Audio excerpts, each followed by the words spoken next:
America की health agency the US centres for disease control and prevention यानी CDC ने पिछले दिनों कोरोना वायरस से जुड़ी एक चेतावनी जारी की, जिसमें कहा गया कि ये वायरस हवा से भी फैलता है। लेकिन 2 दिन बाद इस संस्था ने अपनी चेतावनी हटा दी। चेतावनी में लिखा गया था कि इस बीमारी से बचने के लिए लोग एयर प्यूरिफायर का इस्तेमाल करें, ताकि हवा में घूम रहे कीटाणु आपके घर के अंदर ना घुसें और इस बीमारी को फैलने से रोका जा सके।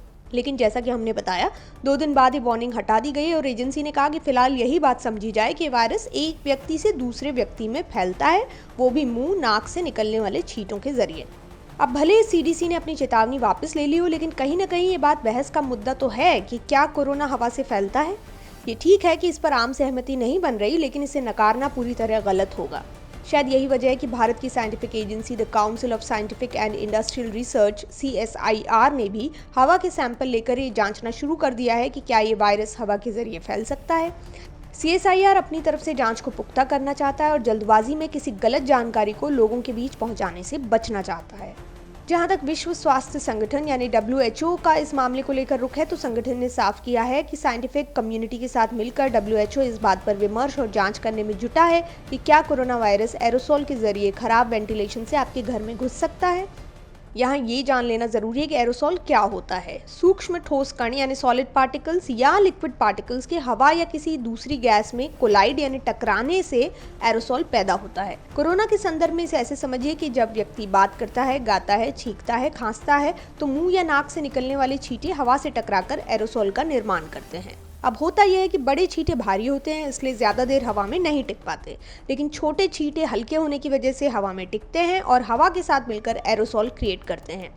एक छोटी बूंद 5 माइक्रोन से भी कम की होती है, यानी इंसान के एक बाल का 10वां हिस्सा। एरोसोल का खतरा अस्पतालों में ज़्यादा है। किसी कोरोना संक्रमित मरीज को नेबुलाइजर अगर दिया जाए तो इस प्रक्रिया में एक फ्यूम बनता है, क्योंकि मरीज सांस लेता और छोड़ता है। इसे ही एरोसोल कहते हैं। ऐसे में कोरोना के एयरबॉर्न संक्रमण का खतरा उन्हीं अस्पताल के कर्मचारियों को ज़्यादा है जो इलाज में नेबुलाइजर जैसी प्रक्रिया का इस्तेमाल कर रहे हैं, जिससे एरोसोल पैदा होता है। अब बात करते हैं CSIR की सैम्पलिंग की। वो इस काम के लिए हवा के सैंपल ले रहा है और ये सैंपल अस्पताल के गलियारे, ICU, वेटिंग रूम और ऐसी जगह से लिए जा रहे हैं जहाँ ज़्यादातर स्वास्थ्यकर्मी काम करते हैं। इसके लिए एयर सैम्पलर मशीन का इस्तेमाल किया जाएगा, जो एक तरह का फिल्टर है जिसमें से हवा पास होती है और अगर कोई वायरस हवा में होता है तो उस मशीन में चिपक जाता है। बाद में इस फिल्टर की जाँच की जाती है और ये देखा जाता है कि वायरस कितनी संख्या में है। ये काम लगातार किया जाएगा और एक फिल्टर की जांच करने के दौरान उसकी जगह दूसरा फिल्टर रखा जाएगा। जब भी कोई मरीज अस्पताल के किसी एक रूम को छोड़ेगा तो उसके कुछ घंटे बाद एयर सैंपल लिए जाएंगे उस कमरे के। अलग अलग मरीजों के साथ अलग अलग वक्त पर ये सैंपल लिए जाएंगे और अलग अलग दूरी से भी, जैसे 4 फुट, 8 फुट और 12 फुट। किसी भी नतीजे पर पहुंचने के लिए ऐसे कई 100 सैंपल लेने होंगे, जिसके बाद ही किसी निर्णय पर पहुंचा जाएगा। जिस तरह मास्क पहनने के बावजूद अभी भी भीड़ में जाने से लोग बच रहे हैं, ऐसे में ज़रूरी है कि इस बात को लेकर तस्वीर साफ हो सके कि मास्क पहनकर भी लोगों के बीच जाना सुरक्षित है या नहीं।